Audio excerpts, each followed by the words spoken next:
जान अपनी अदा है यार से जुदा हे हो बचना है हसीनो.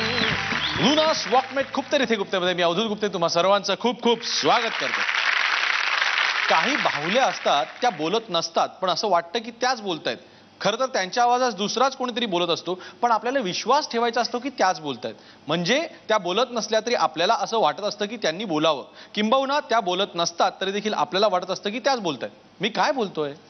मी बोलक्या बाहुल्यांबद्दल बोलतोय का राजकारणातल्या बोलक्या बाहुल्यांबद्दल बोलतोय? दोघांबद्दल. कारण आज आपल्याकडे जे गेस्ट येणार आहेत ते बोलक्या बाहुल्यांपाठीमागचा खरा आवाज आणि एका मिशी पाठीमागचं एक मिश्किल हास्य. कोण आहेत आजचे आपले गेस्ट कळणार आहे पण त्याआधी बघूया गुप्ते का फांडा. एक नवरा आपल्या बायकोला म्हणतो, प्रिये मी या ऑपरेशन मधनं जर का वाचलो नाही ना तर तू ह्याच डॉक्टरशी लग्न कर. ती बायको म्हणते का? तो एवढा चांगला डॉक्टर आहे का आणि तुम्ही अशा वाईट गोष्टी का बोलताय? मी जर का नाही वाचलो तर ह्या डॉक्टरला दुसरी शिक्षा काय? एकदा लालूजी इंग्लिश शिकण्यासाठी म्हणून अमेरिकेला जातात. महिनाभर त्यांचा आवाज न ऐकल्या कारणाने राबडीजी त्यांना फोन करतात इकडनं. म्हणतात हॅलो. हा हॅलो कोण? हा ललवा. तिकडनं आवाज येतो नाही ललवा नाही हम बिलवा बात करा हूं.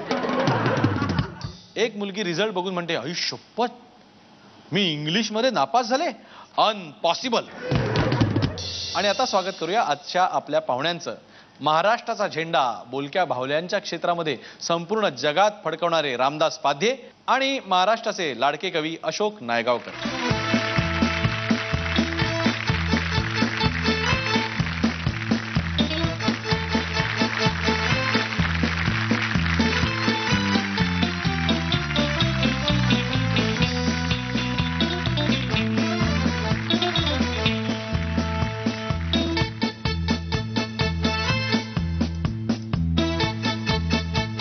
लुनार वॉकमेट खूप ते तिथे गुप्तेमध्ये तुम्हा दोघांचं खूप खूप स्वागत.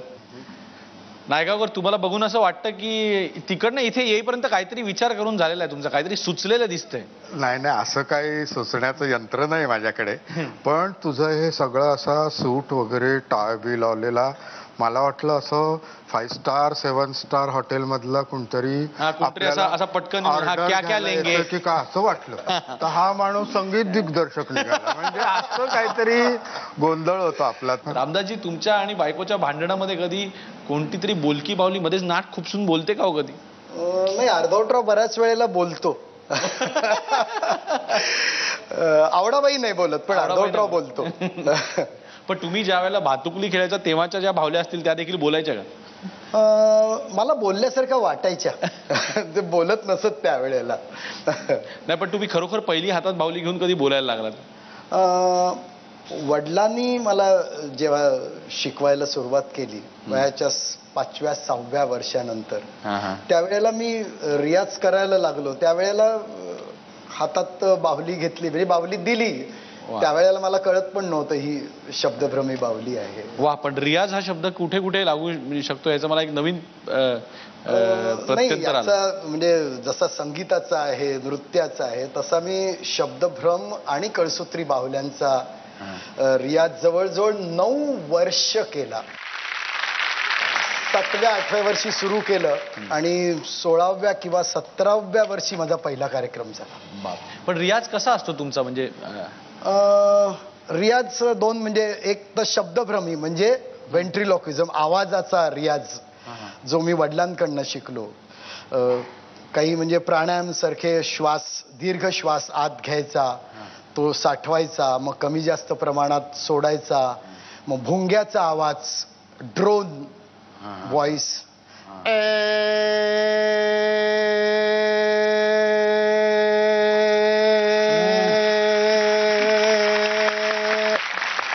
बापरे.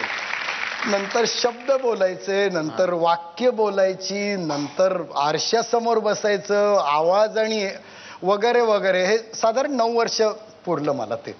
हे सगळं ऐकून तुम्हाला काय वाटतंय नायगावकर? अर्थात त्यांचं एक वयात यायच्या आधीपासून त्यांचा बाहुल्यांशी संबंध आलाय. क्या बात आहे. आमचं असं काही नाही. आम्हाला जेव्हा आमचं की आयुष्यात काय असतं की शिल्पकार किंवा यांना कसं की एक आपल्याला शिल्प तयार करायचंय, संगीतकाराला काही बंदिश असते, एखादा राग हासिल करायचा आहे, यमन असेल काय असेल.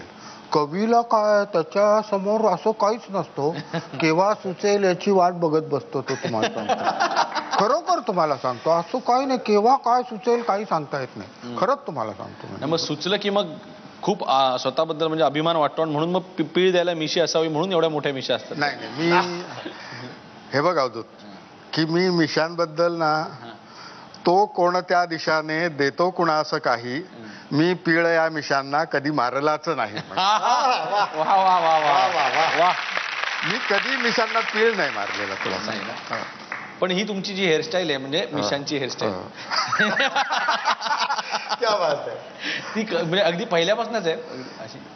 काय आहे की आळस आणि कंटाळा हे दोन गोष्टी आहेत ना, ते कवीचं ताकद त्याच्यामध्ये आहे, आळस आणि कंटाळा. त्यामुळे हे मिशा विशा हे करण्यात कशाला वेळ घालवायचा, वाढतायत तर वाढू देत म्हणून वगैरे, इतक्या सहजपणानं केलेलं आहे ते काही त्याच्यासाठी कुठलाही प्रयत्न वगैरे काहीही केलेलं नाही आहे.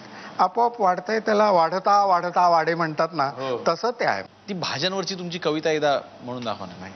या ज्या महिला इथे बसल्यात ना, असं खूप नाजूक तरल वगैरे असं, पण स्वयंपाकघरातलं यांचं रूप बघा, अतिशय क्रूर पद्धतीनं सगळे व्यवहार चाललेले असतात.